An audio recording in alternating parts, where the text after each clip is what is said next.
Welcome everyone to the Dairy Raid. Brought to you from a football coach's point of view, the Dairy Raid provides commentary and analysis of Wisconsin football and its new identity. Here's your host, Ryan Anderson. Good morning, everyone, and welcome back to the Dairy Raid on a beautiful 70-degree day. Clear skies here in central Denmark. Perfect time for another walk and talk video, and that's what we're going to do, wrapping up week 2 of fall camp and looking forward to getting back to Madison as the Badgers prepare for week 1 of the season coming up in just under 3 weeks, I believe. So let's get into it. And like last time, got a few topics I don't want to go through, but also going to pepper in some great questions that came from you guys, including a question that popped up just after I posted my last video. So a question that was so good, I'm making a whole topic about it. So here we go. Let's talk about week 2 of fall camp, and the big one for me that came out is it appears that the quarterback competition is over. As of last night, when the Badgers did their final scrimmage in Platteville, Tyler Van Dyke took all of the QB1 reps, and to no shock to anybody on this side of the camera, he appears to be the starting quarterback. And I know I am a terrible content creator when I'm dismissing topics of conversation and topics of interest by saying there was no competition, no controversy with the quarterbacks. It's because it really didn't appear to me that there was. It appeared to me that there was a plan to make the QB room better, to give Tyler Van Dyke time to learn the offense, and to strengthen the QB room more than just giving all the reps to one guy and hoping that the backup doesn't have to go in. That's not what camp's about. Okay? Now that they're getting into game weeks, okay, that's when you need the QB1. Until then, we're installing, we're learning, we're getting better, and we're taking the skill set that Tyler Van Dyke possesses and the skill set that Braden Locke possesses and bringing them closer together. So you get Tyler Van Dyke, he's got the big, strong arm, NFL measurables. Braden Locke, a little bit smaller, a little bit weaker arm, very smart kid, type of guy who's going to be a Division I offensive coordinator 3 years after he retires kind of player. And you got to bring them closer together. It gives time for Tyler Van Dyke to get up to speed with the system, and also allows them to hone Braden Locke's skills, because he's projected to be the starter for the next 2 years after this year if he can win the competition next year, where it's going to be different, where the bigger, stronger arm is going to be coming from a guy who's younger than him, including his brother. Anyways, so now that Van Dyke has seemingly won the starting job, what kind of quarterback do we have? And what kind of player did we get? Well, when the news of the transfer came through, we certainly heard a lot about Van Dyke's arm, but we also heard that Van Dyke was a statue, and that he didn't move well in the pocket. And you look at his stat line, and that would bear that out. I think he had like 150 yards rushing, 1 yard per attempt kind of thing. Sounds about right. And then I started looking at the film. As I was preparing to do my breakdown video on him, I was impressed by his arm, but pleasantly surprised by his legs. I saw a QB who can move in the pocket and he could get out of the pocket when he needed to. And when the situation presented itself that he needed to take off, he could do it. And he did do it. In fact, there was a couple good runs against North Carolina that can bear out that he has sneaky athletic ability. And then he got into the strength and conditioning program with Brady Collins, and they started posting his running stats.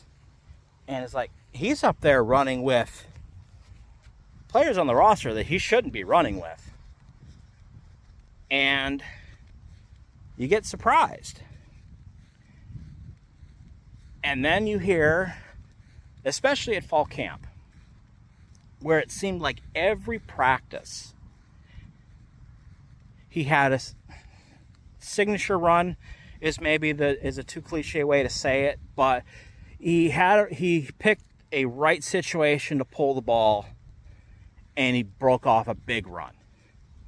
And that's exactly what we want to have in a quarterback in a system like this. We don't need a quarterback who's going to run the ball 10, 15 times a game. We need a quarterback who can be efficient with when he's keeping the ball. Efficient in doling out the punishment between him and the running backs and the receivers. And I think we have that in Tyler Van Dyke. He's going to be able to be involved in the QB run game enough to keep defenses honest, and that so Phil Longo doesn't have to change his system too dramatically to accommodate him. I don't think they would have brought him in if they didn't think that he would fit what they were trying to do. I mean, it makes sense. What he also brings to the game is something that I think Phil Longo missed last year, and that is more comfort in the RPO game. Because you saw it with Mordecai, he was real slow to pull the trigger on a lot of the post-snap reads in the RPO game. In fact, I don't recount him doing it once. Braden Locke also came from a system that they didn't use really the RPO. He came from a pure air raid system. Tanner Mordecai spent 4 out of his 5 years at Oklahoma and SMU playing in a pure air raid system. Braden Locke played for Mike Leach. Tanner Mordecai played for 2 of Mike Leach's top proteges. So their games were different. Tyler Van Dyke, he played for 3 different offensive coordinators. And one of them in particular, Josh Gaddis, is known as a early adopter of the RPO, and he's a guy that in the coaching world we see a lot of coaching material from. So he understands, and they utilized it a lot. And I think he did okay. He was hurt a lot that season, but you saw, and that's where you saw a lot of his comfort going up the seams and going up the slants. Off of the action, even going forward after that. So that's going to add to the mobility of his game, because we saw last year, the best RPO plays that Mordecai ran were the ones where he'd pull the ball and then go hit somebody in the flat or hit somebody on the run. So we know we're going to continue that. Plus, we've got the ability to look downfield and throw an RPO, which is something that we missed a little bit last year. So he's going to bring that as well. Which leads to our first question of the week, which, again, I'm paraphrasing because, one, I can't even see my phone in front of me because of the glare. So I don't have the question in front of me. And that is, there we go, that's better. And that question is, on a percentage scale, how much do I think that Tyler Van Dyke is comfortable in the system? And that's an interesting way to put it. But let's look back at his offensive coordinators, and let's see how that compares to what we're going to see from Phil Longo. Well, we just talked about Josh Gaddis.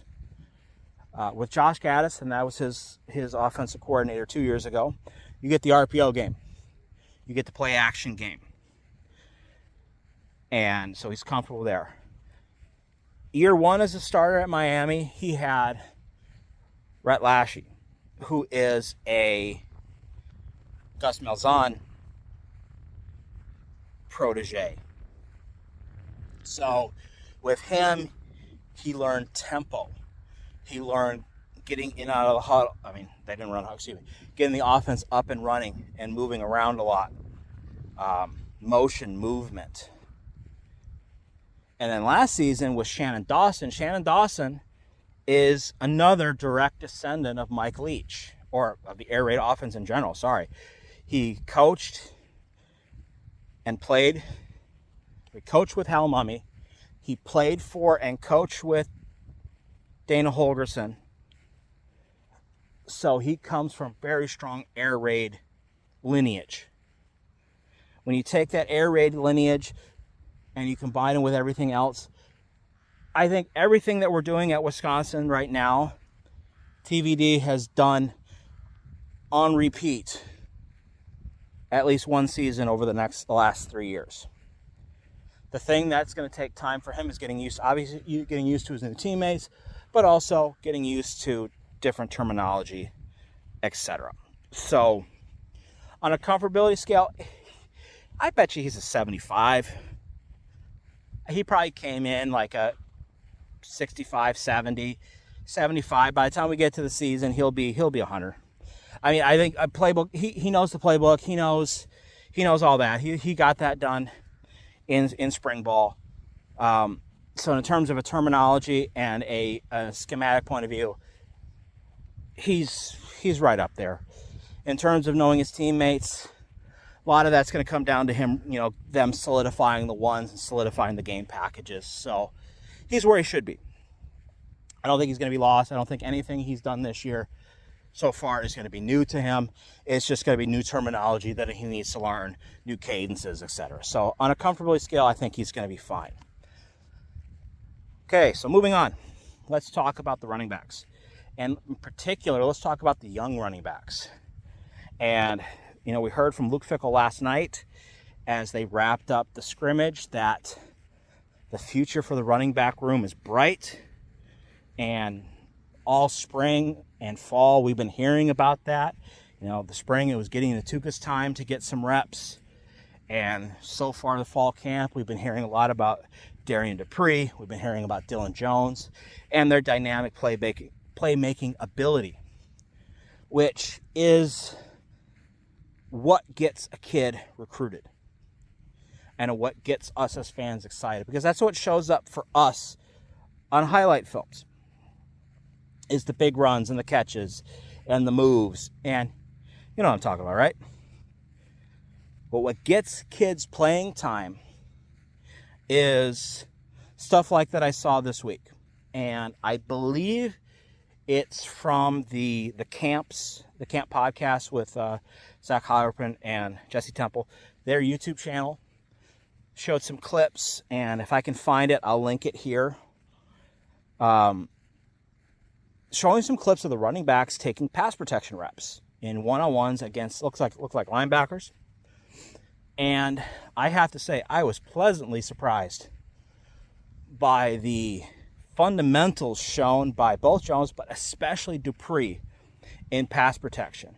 And I think skill-wise, they're pretty comparable. And why I say I'm pleasantly surprised with Dupree is we've just been hearing so much about him. He lined up on the slot. You hear him getting involved in the running or the passing game out of the backfield.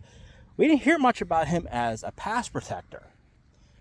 But they both showed some really solid fundamentals, good positioning, good feet, good use of their hips, good movement that impressed me.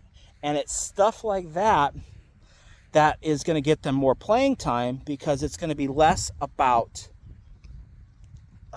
finding a situation for them to play. If they could be 3 down backs that don't have to be subbed in pass protection situations, that's an extra chance that they're going to get on the field. So that was really encouraging to hear and see. I mean, seeing is more important, that they're already either brought that fundamental base with them from high school, or Devin Spalding has been doing a good job getting them up to speed and teaching them how to be college pass protectors. So, great. Which, again, segues perfectly into the next question. We're talking about the running backs, talking about getting a lot of these guys involved. And the question that came up was, we've been hearing more about multiple back sets in practice. And should we be concerned since the air raid is a pass-first offense? And that's an interesting question. And from the outside, yeah, you would think that. You know, you think the air raid is all about spreading the ball out. But if you go back to the beginning, and you look at the early air raid, you look at the air raid that Hal Mumme especially ran when he got to Kentucky, that Mike Leach learned and then brought to Oklahoma, there was a lot of two-back sets. I mean, the base formation in the air raid for a long time was a 2-by-1 3-receiver set with two backs in a semi-condensed backfield. But what it gave you two backs that could patrol the bottom half or the bottom third of the passing game. And it gave you 3 receivers to get the intermediate and the long game. And they worked so well together. And not only were you getting the flats and the bubbles and all the things that we've now grown to love from the air raid at Wisconsin, but you got them running up seams, you got them running meshes, angle routes. So having multiple backs in the backfield, all it is moving personnel around. You can run every air raid play out of 2 backs, out of 2 tight ends, out of 4 receivers, out of 5 receivers. That doesn't change. So what I do like about it, though, is, again, different when you can run an offense that you can run the same base package of plays, but run it out of 10 different formations that involve 4 or 5 different personnel groups. To the defense, you are presenting multiples of plays. To the offense, you are running the same play in a different look, but it's the same play. Okay, that's not air raid, that's wing T. I mean, I did that in high school. You run the same 8 plays, but you run them out of 4 or 5 different formations in the wing T. Nothing changes for the offense, everything changes for the defense, especially when you're rule-based. So 2 back sets don't concern me. Also love that I'm hearing they've been running some diamond 3-back sets, and that's awesome.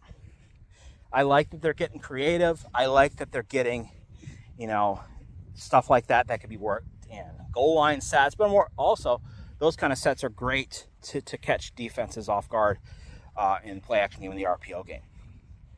And they did run a couple plays under center on Sunday. There's video out there. They're still going to run the gun most of the time. But anyways, no, nothing to be concerned about with multiple backs. That just means there's more players who are going to get involved. And balance in the air raid offense is getting everybody involved and letting the defense tell you how those guys are going to beat them. What combination and what uses of those combinations are going to beat them, not 50-50. So I'm encouraged to hear that. All right. And finally, let's talk about a group that really hasn't been talked a lot about in terms of, you're hearing about them making big plays in camp, and that's the offensive line. And I've seen questions, people concerned that we hear a lot about the edge rushers. We hear a lot about, they had this big blitz day yesterday, and the defense was getting home. And we're not hearing about how the offensive line is doing. So there could be three answers to why that is. One, the offensive line could be playing terrible. That's possible. That certainly is. Okay?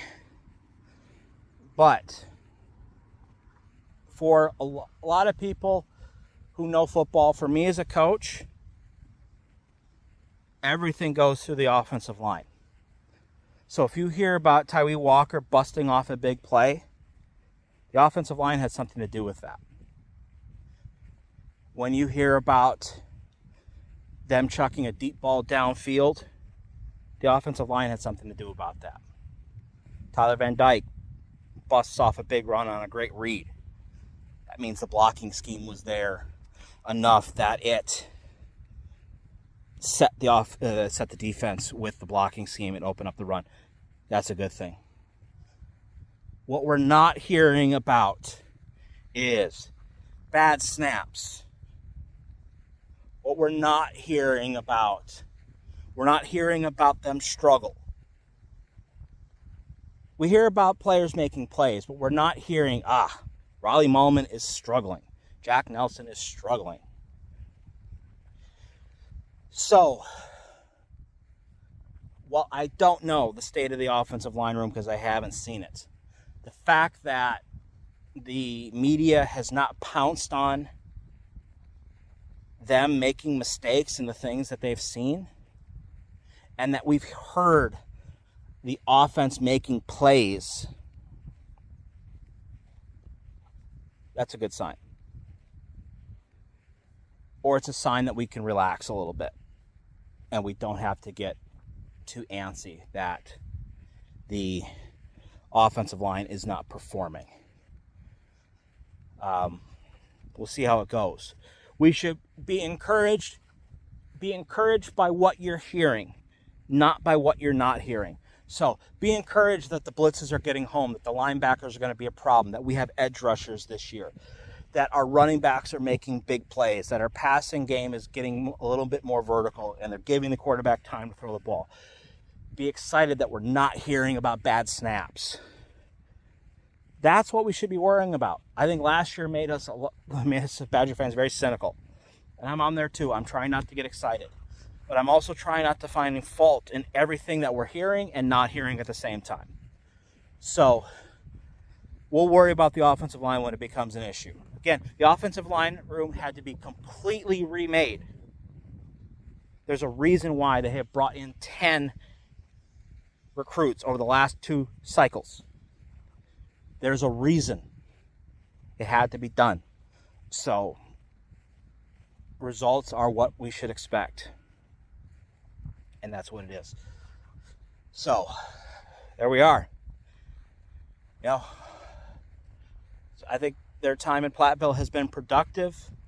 I think we've heard a lot of good things about the offense. Let's just see some games. Let's see them actually on the field. And let's have a little bit of faith.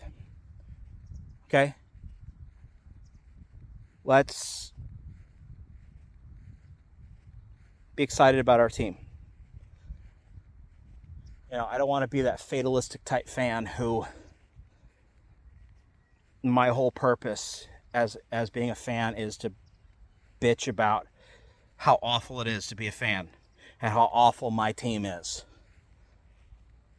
I do that with my professional football experience. I don't need that with my college. So let's be excited about the Badgers until they prove otherwise.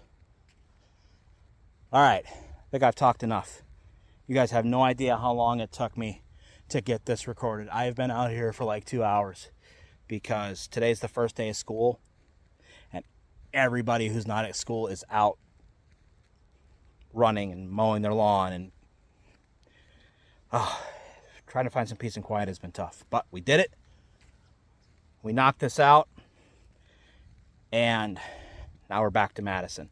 Don't know if we're going to get another fall camp preview before we get into the first game, but got some irons in the fire talking about the evolution of the Wisconsin offense in year 2. Going to try to work on that over the next couple weeks, getting ready for Western Michigan. But until then, we're waiting until we're going to get some film so we actually break something down, because that's why you're here, right? You're not here to hear about my opinions. You're here to hear me talk about X's and O's. But that's for another time. All right. Thank you for listening. Thank you for watching. And we'll see you next time. Thank you for listening to the Dairy Raid. Be sure to subscribe to the YouTube channel for more content and analysis. If the written word is more your thing, you can find Coach Anderson's work on Substack or follow the Dairy Raid on Twitter.